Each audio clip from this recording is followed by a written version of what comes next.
people all over the world that looks like us, but their lives are a lot harder. Wakanda has the tools to liberate them all.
Hey, what it do, y'all? It's your boy King Kurt Live, and we're here with a special guest, a special opportunity to kind of get the community in the know and excited for a dope event that your boy, yours truly, is definitely pulling up to personally with the crew. And I have to say, the brother's pulling them from all sides of the spectrum because I'm going through the guesses. I'm like, that's my homie. I said, Skip gonna be there. Venture Brothers gonna be there. I said, that's about to be a party down in NOLA. So, of course, I had to bring them on, let y'all know what's going on. But first and foremost, let me introduce the creator, the CEO of BLERDFEST 2024. Please introduce yourself. How you doing? My name is True. True, super excited to have you onto the show. I became cognizant of your event maybe 3 years ago. 3 years ago, a lot of people were kind of buzzing because there's a bunch of different, Black nerd events, Black nerd conventions that are popping up, and people are absolutely looking for a place to go where culture meets nerdism, and of course Black culture influences everything. Mm-hmm. In your own words, what makes BLERDFEST special? So I've been going to cons for 45 years or so, longer than just a short little time. Longer than many of the blurs watching this have been alive. And I see a lot of cons now that I feel they're cons in name only. They feel more like pop-up shops where someone rents a big venue and fills it with vendors and just charges you money to walk in the door so that you can spend more of your money. Mm-hmm. And I mean, that's whatever, but we're much more about the content. We're about educational and vocational content to bring into the Black community because, we need help. There isn't a field, there isn't a profession, there isn't anything in this world that is positively valued in which Black folks have a proportionate representation. Other than like the NBA or something, you don't sports we got. You don't have Black folks in jobs, in careers, in fields representative, with a proportionate representation to our population.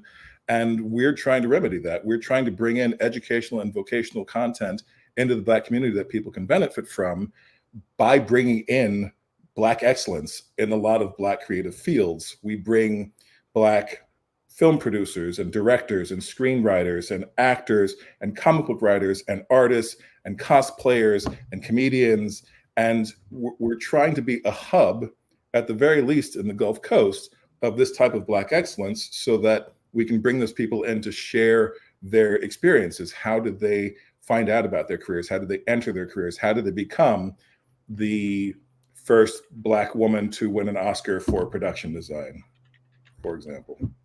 I think, because it's funny, in the comments they're already saying they keep me missing BLERDFEST. Honestly, people know, people are aware, and I love what you're saying, because it gives people, like, I'm in Philadelphia, and typically people kind of stay local. If anything, the tri-state. Now, BLERDFEST is in New Orleans, right? Yes, it is. And has it always been in New Orleans? Yes, we started in 2019 here in New Orleans. We had a 3-year COVID hiatus, but we came back post-COVID last year, and this will be our 3rd event. See, that's amazing to me, because one, for a lot of people, when they first make that trek, that expedition to an event that they want to get excited for, I think New Orleans is a great city to visit. I love NOLA, like, through and through. It's a great town to go to. Outside of just BLERDFEST, it's a great city to visit. It's a big tourist hub. It is. Having BLERDFEST in New Orleans, how does that accentuate the event?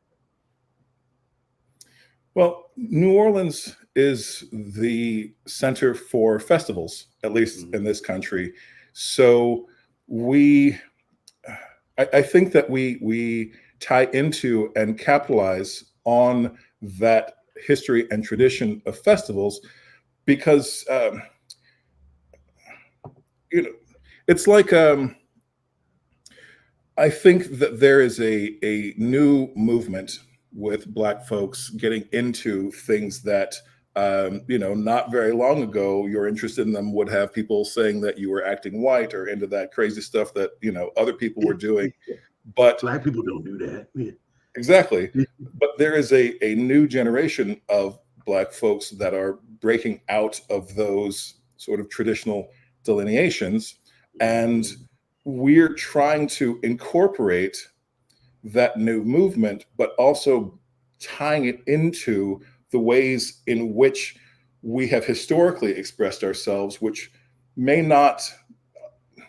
people may not make the connection between the old traditions and these new traditions that people are creating. But I think New Orleans is a nexus, in the United States at least, between the old and new. We are, this city is older than the country.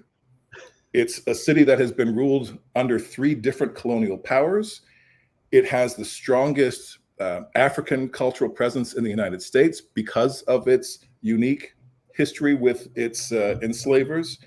And so I think by drawing upon all that history, we're in a unique position to sort of combine it and juxtapose it with the new traditions that people are creating.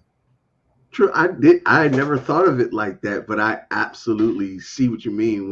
When I envision New Orleans and the times that I spent it, the culture is so rich. And I think BLERDFEST is also a manifestation of that same richness, because I've already started to look over some of the guests for the event, and I'm in awe. You have curated quite a lineup of individuals. I mean, what was the thought process that went into that? Well, I'll let you in on a little open secret. Okay. Come on, talk to me. I think that I have undiagnosed autism. Okay. So if you're familiar with people on the spectrum, people on the spectrum tend to have fixations. Like, they focus on a particular thing really super intently. Like, I'm going to free climb, the north face of El Capitan, or I'm going to, become the foremost expert on, stamp collecting or whatever. And my hyperfixation is on art and community building with Black people. So, when I moved here I grew up in Los Angeles, hated it, left, went to New York, loved it, but it didn't really give me all the things that I needed And when I came to New Orleans, I had loved New Orleans for decades. But when I got down here, I very quickly saw that I'm Black and I'm a nerd, but I found that I could go to nerd events if I wanted to be the only chocolate chip in the cookie, or I could go to Black events if I wanted to be the only nerd in the room. And I'm not necessarily comfortable in either, in either stand alone scenario. Like, I'm interested in that Venn diagram overlap between Blackness and nerdiness. Like, I'm not concerned with all of Black folks or all of nerds. I want the Black nerds. Like, that's my community. The sweet spot. And I didn't find much of that specifically here in New Orleans. And because my brain, I think I also have ADHD. It's making you a winner, I can tell you that. Jasmine said it's a superpower. So I think because of my cognitive issues, like, my brain really needs a lot of novel stimulus on a regular basis. So if I'm in a space that is not supplying all of my the stimulus I need to keep my brain awake, then I feel compelled to create that which my brain feels that it's lacking, so that I can tell it to, like, shut up. To quiet the mind, you have to feed it. Yeah. And I love it. I didn't find a lot of Black nerdy events here. I thought, actually, there is a secret society here in New Orleans called Mystics, Orphans, and Misfits. They have two huge balls. I wasn't going to laugh. All right, they have two huge balls. They've got two really huge balls, one in Halloween and one during Carnival. And I've been going for years. I love it. It's the best party that I've probably ever been to in my life, or at least the best recurring party that I've gone to. So you're telling me I need to come back for that too? I mean, it's great. Huge space, thousands of people, mandatory costumes, and you have a choice. If you come in a costume that they deem insufficient, you can go in naked. Wait a minute. This is my kind of little Drew. Dude, who'd have told you about me? I mean, they've got all of these people. They've got such a massive space that they can have multiple stages with multiple bands playing simultaneously. But what they don't have is a lot of melanin. And in 2018, I went and I was having a great time, but I was like, just me, huh? How is it that in a city that's 60% Black, can you have a 95% white event? And I thought, I love this vibe. I will come every year. However, while I enjoy the activities and the festivities and the music and the art and the light shows and all that kind of thing, I've had my share of socializing in majority white environments, and that's not where I want to be. Like, I want those things, but I want it with people that are more aligned with a more holistic sense of myself, and that includes people that are, at least of color, and specifically Black. And that's where BLERDFEST grew out of. It was inspired by Mom's Ball, and I wanted essentially a Mom's Ball with more melanin. And so I turned to my Facebook community and I asked, does anyone want to do like a costume ball, but not like a traditional old school New Orleans costume ball, but like a modern, nerdy, blerdy costume ball? And the idea of a costume ball sort of turned into something like, a Comic-Con. Bro, you have people from I'm a Virgo, woke, Blackula.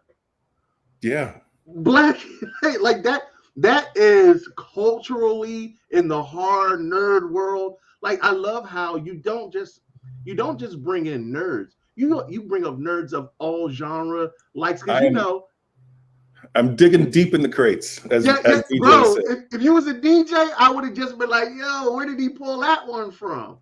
I was a DJ in a former life, and yeah, I'm digging in the crates. Like, I basically just go through my life, and when I meet someone, like, this little bell goes off. I'm like, oh wait, can I swear? Can I? you can cuss all the fuck you want. I just try not to cuss because I don't be wanting to offend nobody else. Like Janae Michelle, she is a friend of mine now. She is a friend of a friend, and I met her, and I started hearing her life story and how she's been acting for over 50 years. She was up for a part in Scream, Blackula Scream. It was her or Pam Grier, and as she put it, they're like, so they went with the boobs. Yeah. But the more she told me, I was like, she's a perfect fit. She's a perfect fit for BLERDFEST because, you know, she's been in blaxploitation movies, she's been in horror movies, she was on Sanford and Son, and I was like, more people should know this person. And so, it's partially inspired by her. Aside from all the specific, you know, most of our panels are specific to profession, like, you know, Black actors, Black filmmakers, Black comic book artists, and things like that. But I think she inspired me to create a Living Legends panel where it doesn't really matter specifically what your profession is, but the thing that ties them all together is that they've been in their industries for decades, 20, 30, 40, 50 years. Right. The knowledge is there. Like The Hammer, if you're a blaxploitation fan, you Fred Williamson, Three the Hard Way, you may have seen Hell Up in Harlem, you may have seen Black Caesar, and OGs. And that's even, I mean, that was in the 90s, but I'm sorry, I get excited because Fred, that's my boy. I've actually seen him a couple of times. He's such a dope human being. Yeah, and he's still frightening as shit. He's like 80 something years old, but he's still the kind of person that you're like, just whatever you say, man, just don't hurt me. Just don't hit me with the hammer. I was at an event. I think it was an Urban Action Expo, and I was just talking with him, and he was like, "You want to take a picture?" I'm like, "Hell yeah!" And I'm taking a picture with him, and he's like, "Hold on, can I grab your arm so I can tie my shit?" He grabbed my arm. True. I was like, "Oh, hey, all right, Black Caesar, like, look now." I almost please hammer, don't hurt him. Yeah, I was like, "Hey, get off me, sir. I'm not Jim Brown, sucker." Anyway, you know what I mean? I absolutely love this list of amazing performers, and I love that you said that you have something for those that want different parts of the industry. I know I have the good fortune of being a part of the comedians panel, but I see you have writers, actors. Why was it important to address each vocation? It seems like you were really specific in getting people who are a part of each vocation. I mean, my whole thing is that Black people have been working in this country for centuries, since before this country was a country. We've done all the hard work, all the shitty work, all the fucked up, boring, you know, all the kinds of work. I would like to see us do more work like, you know, getting paid to draw pictures, getting paid to write comic books, getting paid to star in movies, getting paid to, you know, shoot those movies. Being like, I want to see us more of a shift from, you know, jobs to careers, creative careers in which we are not only making a living and providing for our families and, you know, the benefits and all that, but we're pursuing something that's more meaningful to us. I've actually had more than one person who has now spoken on our panel. I approached them, and so I approached them to ask them to be on a panel, and they were like, "Are you sure you want me to be on a panel?" And the reason they were asking that is because most cons just want like the, you know, the bright shiny new actor, like whatever show just came out, they want to like take that person and put them on a poster and say, you know, come give us money so that you can come give them money and take their picture and whatever. Right. And yeah, we want the recognizable faces and the, you know, the famous people and all that. Like we're still trying to get Giancarlo Esposito. Listen. But if you that we set it off, but that listen, you know, I've got some back channels. I'm still working on it. It hasn't come through yet. Listen, affirmations. But you know, most cons want like that pretty new face that they can put on a poster and say, you know, this is the actor that was in, you know, whatever the latest thing is. but the Black community has more needs than that. We need more than just being entertained and being, given the opportunity to take our picture with someone. So if you look at our film and TV panel, we have a production assistant, we have camera crew, we have a hairstylist, we have, these are people that are not generally called to speak on panels, Yeah. And Yeah, that's why a couple of people yeah. were confused that I was asking them to be on a panel. And I was like, well, do they pay you? Is that IMDb page with the last 20 Marvel films and your name at the top? Like, that's you? I'm not concerned about whether people recognize your face necessarily or recognize your name. You are a Black person with a good union job with union benefits and pay, and you are making a living. And you might not be in the most glamorous aspect of that profession, but you are in film and TV and you're making a good living. And there are plenty of Black folks who are working at the post office or a meat processing plant or wherever, and those are all no disrespect, those are all fine jobs, but many of them, if you gave them a choice, would you rather work at a meat packing plant or work on your favorite TV show? True. I swear, brother, with our network, we bring in a lot of different people who want to do podcasting, streaming, things like that. Try to give them the base knowledge of how to get basically like an introductory level to what you're talking about. And one of the things that I always talk about is if you feel like when you're at your job that is not the thing that you should have been doing for the rest of your life, true creatives, they will work a full-on 8-hour job, go home and create for another 8 hours. Yeah. It's just something that you're compelled to do. And to have a medium like BLERDFEST, where you can get the knowledge, the tutelage, and the information necessary for how to make at least get the information for how others have made livable wages, is an amazing concept. And the fact that you've already brought it to fruition, you've been doing it since 2019, we're going into 2024. I know my Black ass is going to be at every one of them from now on because I'm already excited for this one. I wanted to come last year, didn't plan out, but I knew.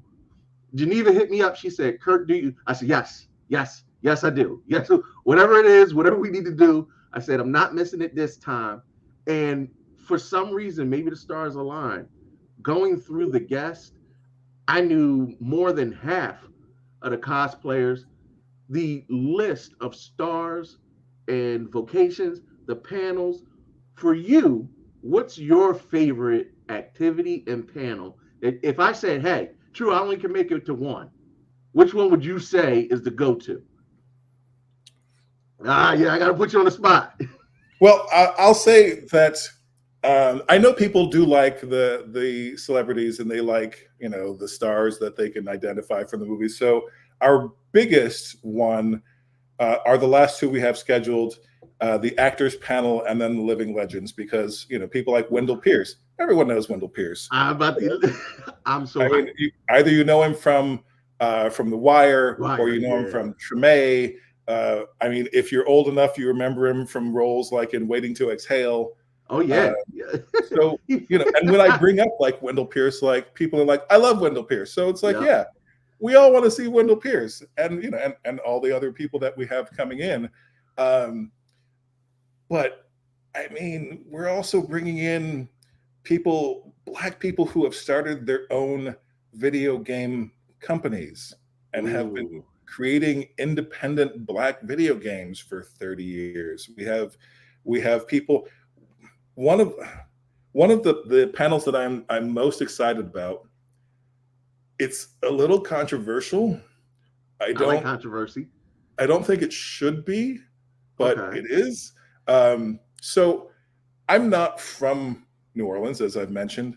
And so I think that I can look at the culture from sort of, a step removed and sort of see it. And my mind draws comparisons between the things that I see manifesting culturally in New Orleans with other things. And so one of the panels that we have is a costuming panel where half the panel are traditional culture bearers, Mardi Gras Indians, Skull and Bones maskers, and the other half are contemporary Black cosplayers.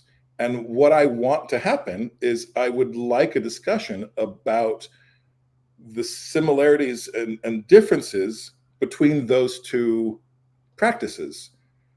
Some people that are of the traditional practices have not been especially warm to that comparison, because they like that ain't what we do.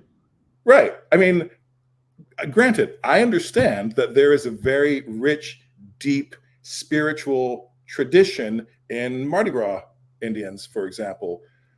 But what is a Mardi Gras Indian if not a superhero? I mean, you take an ordinary person. You take an ordinary person who sees a character in a costume who is larger than life and says, that is fucking cool. I'm going to spend the next 5,000 hours of my life making a costume so that I can become, for a day, that larger than life superhero. Now, am I describing Mardi Gras Indians or am I describing cosplayers? Like, you know, there is overlap, even if the intersectionality that you were talking about. There's some commonality, and granted, like, cosplay doesn't necessarily have the same spirituality to it. But I mean, I've known cosplayers that, you know, take that shit serious, you know, like it's meaningful to them. Like, you can't spend, you know, 10 hours a day or, you know, all of your free time when you're not at work or taking care of your kids, you know, working on some cosplay for an event that you're going to go to on a particular day. Like, you can't do that unless there's something in your soul that's drawing you to it. So, and you doing it? Were you doing it for free?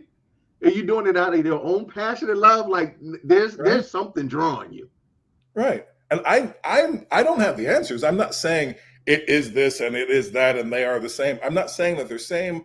I'm not saying they're identical. I'm saying that there's overlap, and I want us to explore what that overlap is. And so, I think that's a great bridge. Of all the panels, like, that one is actually the one I'm most excited about.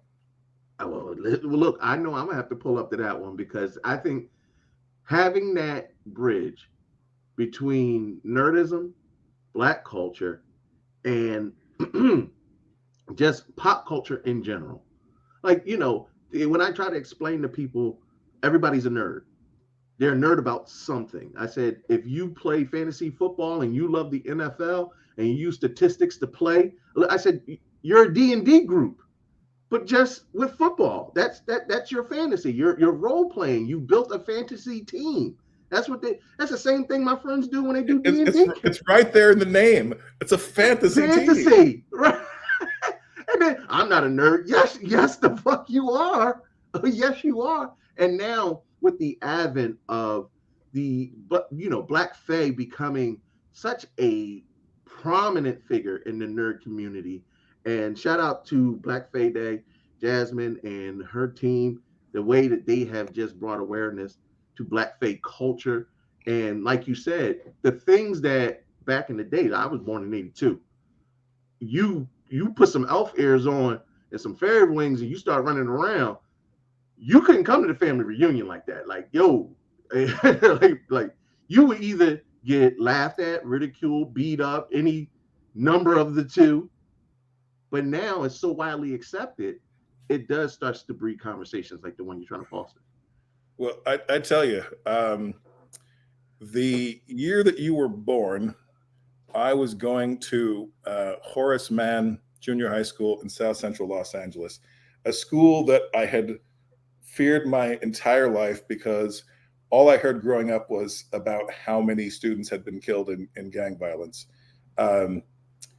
I was a comic book nerd then, and the only thing that kept me from getting my ass kicked on a daily basis is that I've always been the tallest kid in my class.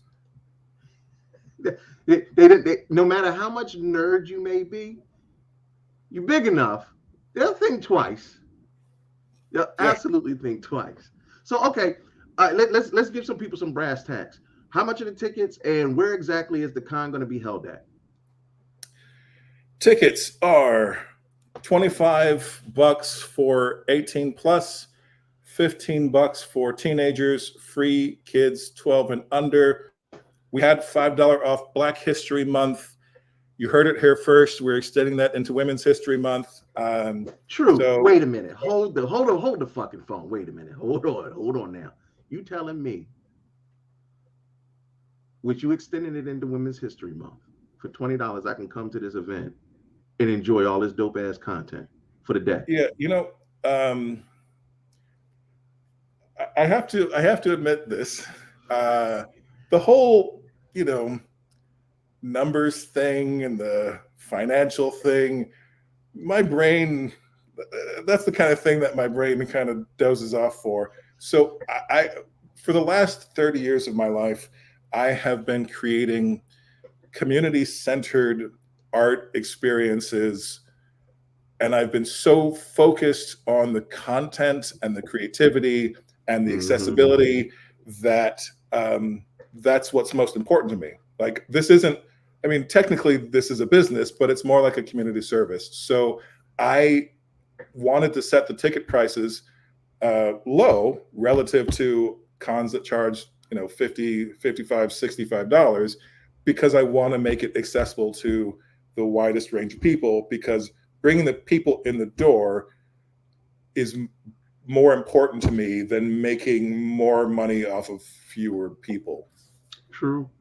Listen, if y'all out there listening, and I've already seen Jasmine say it a couple times, Soleil said it, Carolyn was talking about it. I see your comments. When we talk about supporting events for us, and that's my line, for us, by us, cultural events, these are the events that need the support and the help and the resources, the planning that we put into these bigger events that do not cater to us. The money and resources we pour into events that do not look like us. Don't even have, look at this food truck. That's a black man got that food truck. That that ain't at your anime conventions. They don't have, this looks seasoned, well seasoned, New Orleans seasoned. One of the things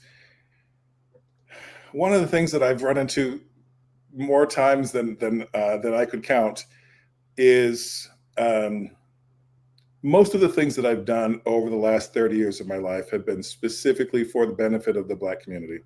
It's not to the exclusion of anyone else. It's about Black people and anyone that's down with the mission of this being about Black people. So, like, BLERDFEST isn't anti-white, it isn't anti-anybody else. It's focused on Black people. And with BLERDFEST, just like with essentially every other thing that I've done for the last 30 years, someone will come along and ask the question, why is it gotta be white? And it's like, well, you know why?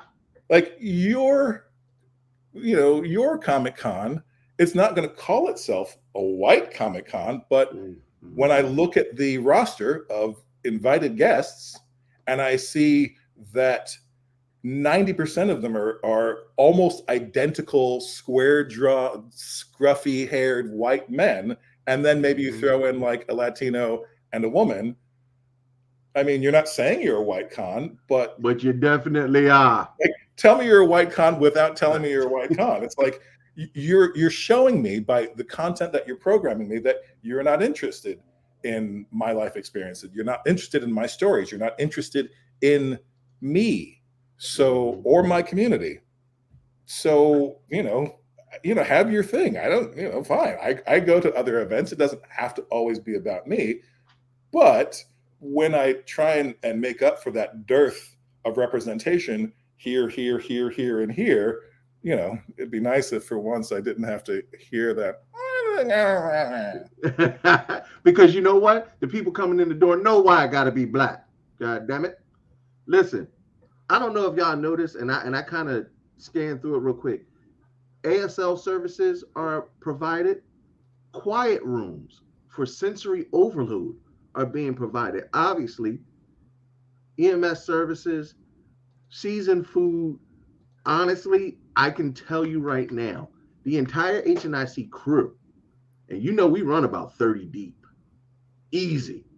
We are already looking for Airbnbs. We are going to be at BLERDFEST deep. It's not a small contingency of us. Like almost half the network is going, and we want you there. We want to see point out one thing, that picture you just showed of the EMS. That actual guy is a blurred that has come to our event. So okay, no, so Jasmine, to both Jasmines, the Jasmines is both asked. They say, hey, we want to help. We want to volunteer. How can we be a part of it? For those who want to volunteer, assist, make it better. What can they do?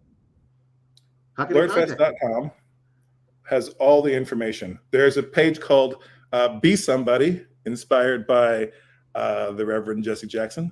And if you go to BLERDFEST.com, you click on Be Somebody, it says be a vendor, be a sponsor, be a volunteer, be a guest.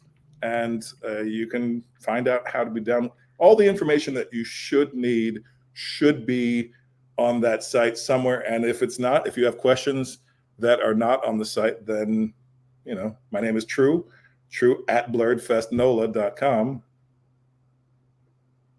You can't make it no easier.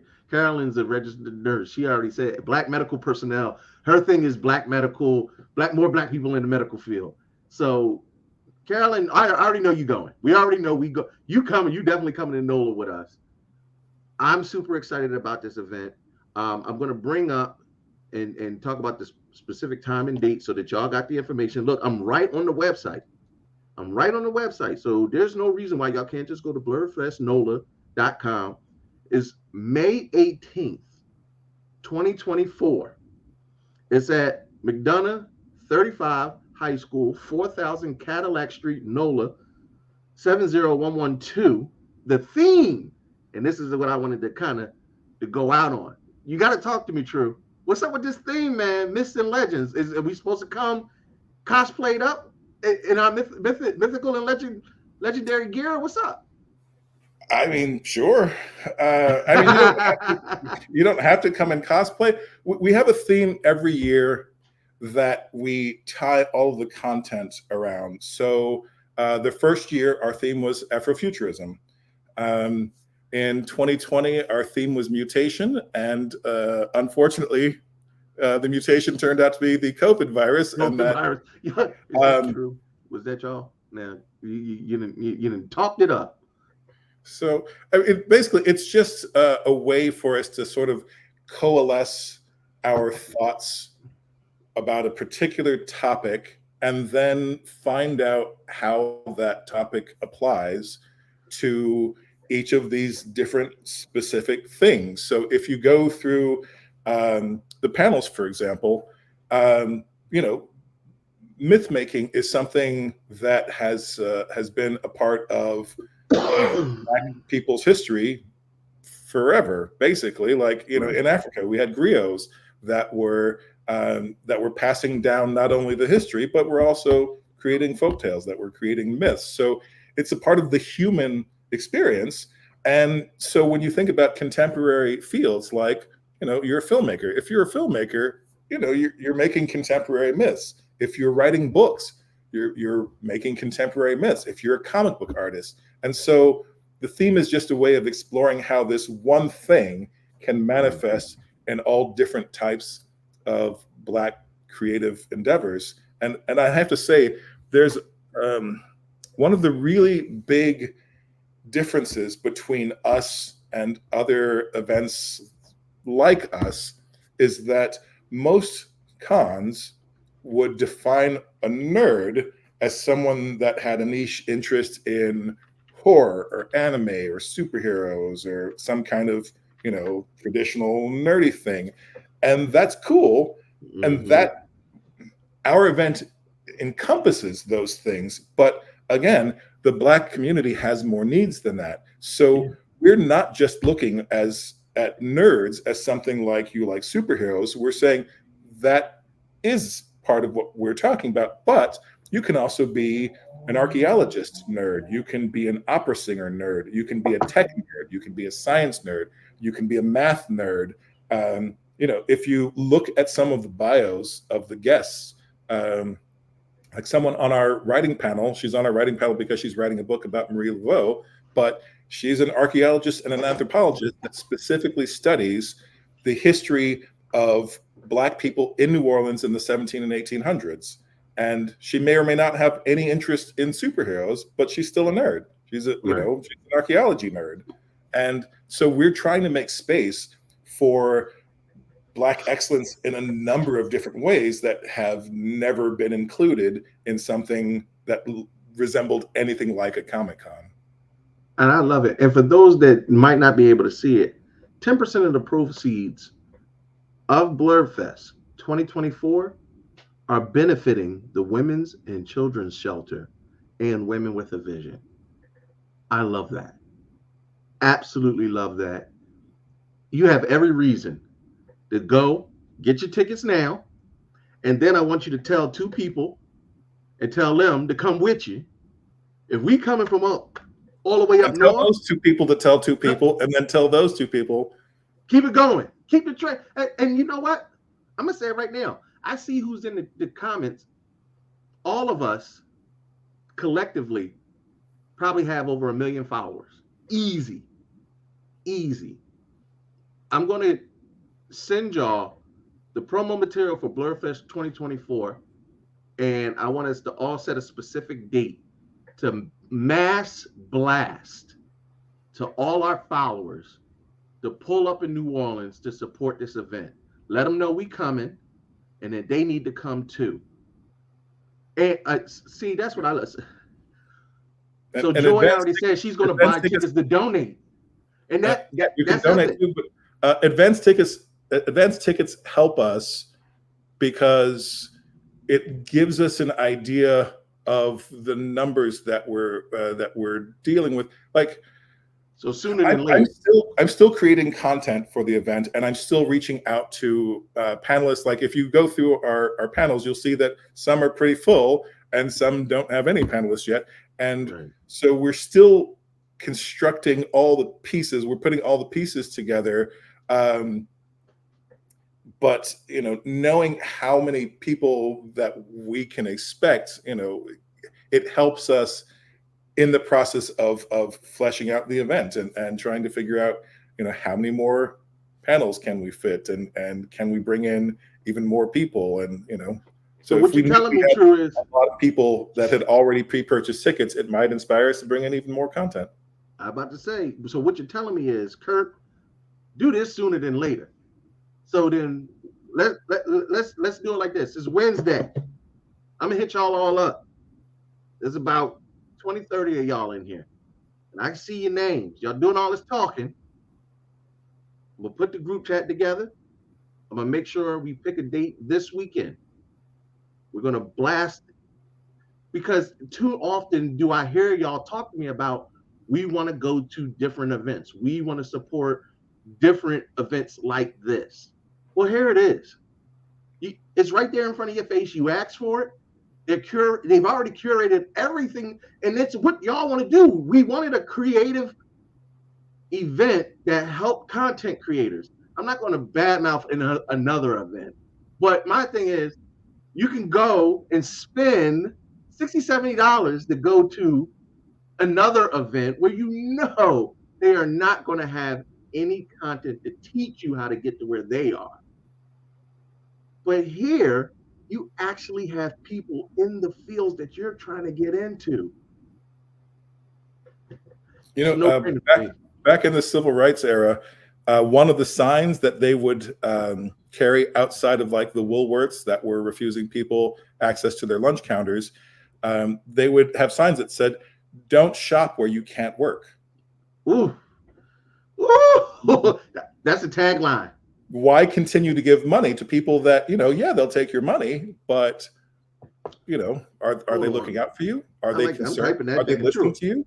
Like, I've gone to a lot of these cons, and, you know, it's not that I think that they're, like, intentionally, maliciously trying to, like, keep the Black man down or whatever. I think that they just don't think about us.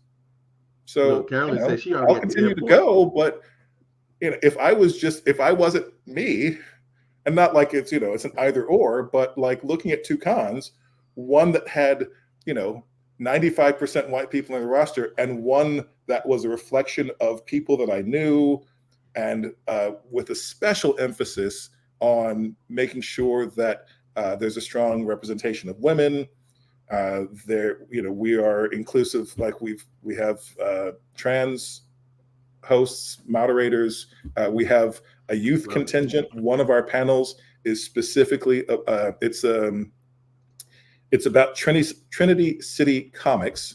It is a New Orleans focused comic book that was created by several creative adults with a number of creative high school students, teenagers, and we have a panel in which you will, you know, see these 17-year-olds, these 18-year-olds, and they are given the same respect that everyone else is given, because, you know, we believe that kids are people too, and women are people too, and, you know, it's about a more inclusive, holistic view of community rather than just, you know, the latest flavor of white boy.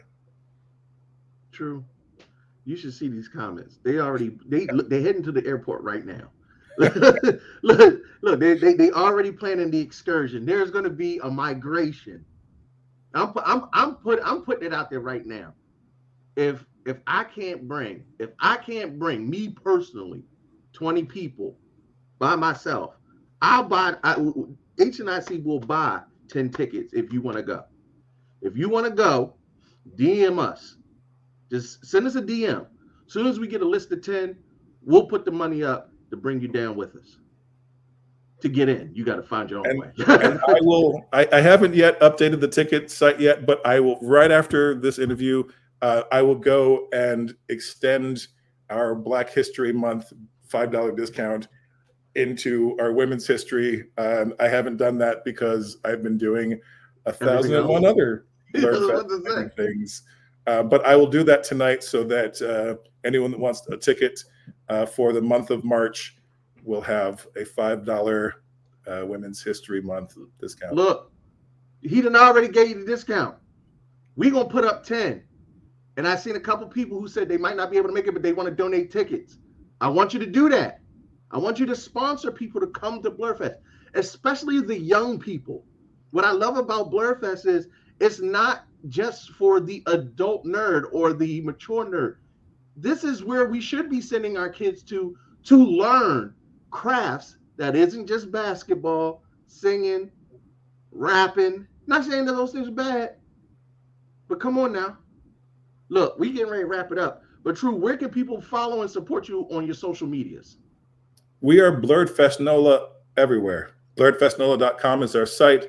BLERDFEST NOLA, you know, Facebook.com, BLERDFEST NOLA, Instagram, BLERDFEST NOLA, TikTok. We just started a TikTok, you know, trying to, you know, stay relevant with the folks younger than myself.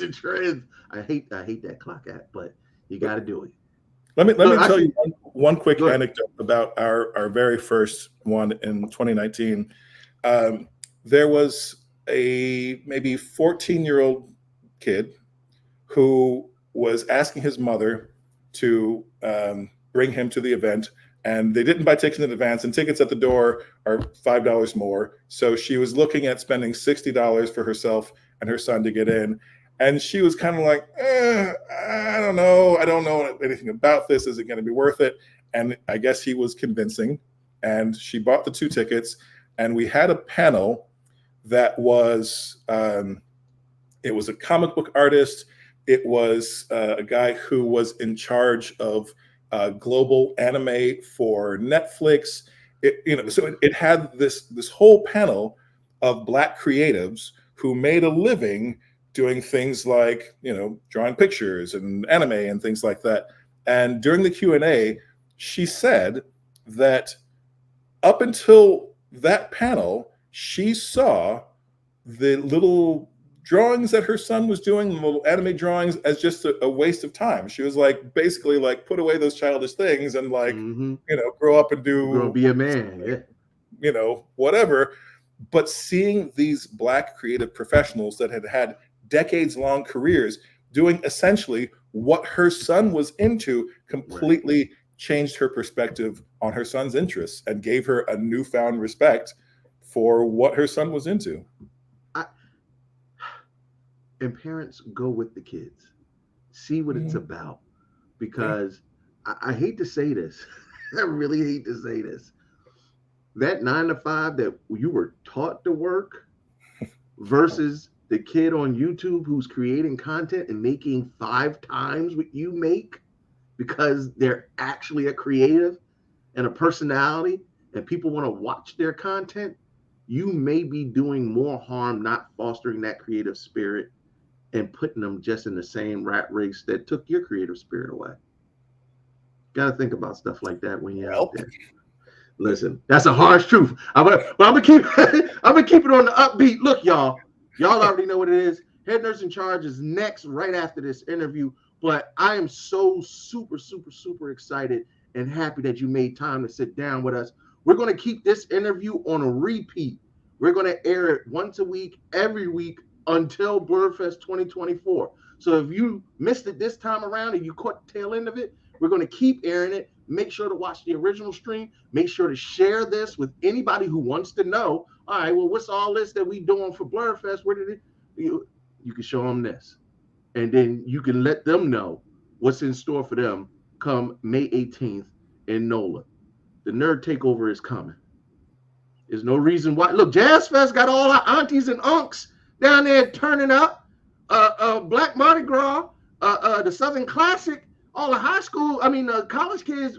Why can't we take over NOLA come BLERDFEST? Look. Essence Fest. Essence Fest takes over the city in July. Come on, y'all. We got, look, we spend money. And I'm just saying, I'll be the first one to give out my beads. I'm not going to say how you got to get the beads, but I'm bringing beads. Just know we out here. Y'all already know what it is. True. Thank you so much for making time for us tonight, brother. And thank you. Wakanda forever. Forever. Shout out to women of Wakanda. And guess what? There's so many creators that was a part of Black Panther. Just pull up. That's it. I can't tell you no more. If you saw this interview and you're not excited, well, something wrong with you. But y'all already know, True came through on the King's Court, rocked the mic, and as always, we can't wait to not only support this event, but to make sure that everybody knows that this is the one that they need to get to. This is the one. We will see y'all in a few minutes on the Head Nurse in Charge main show. But one of these days, I'm going to have True come back before the actual event, and then we're going to get some updates and talk a little bit more before the actual BLERDFEST come May. True, you going to come back? Sure. My man. All right, y'all. Y'all already know what it is. I'm going to be hitting everybody up about getting this ticket group together. If you want to donate, just send us a direct DM. Make sure to go follow them on all their social medias, and then hit them up if you want to volunteer right on the main website. King Kurt Live, True CEO of BLERDFEST 2024. We'll see you there. It's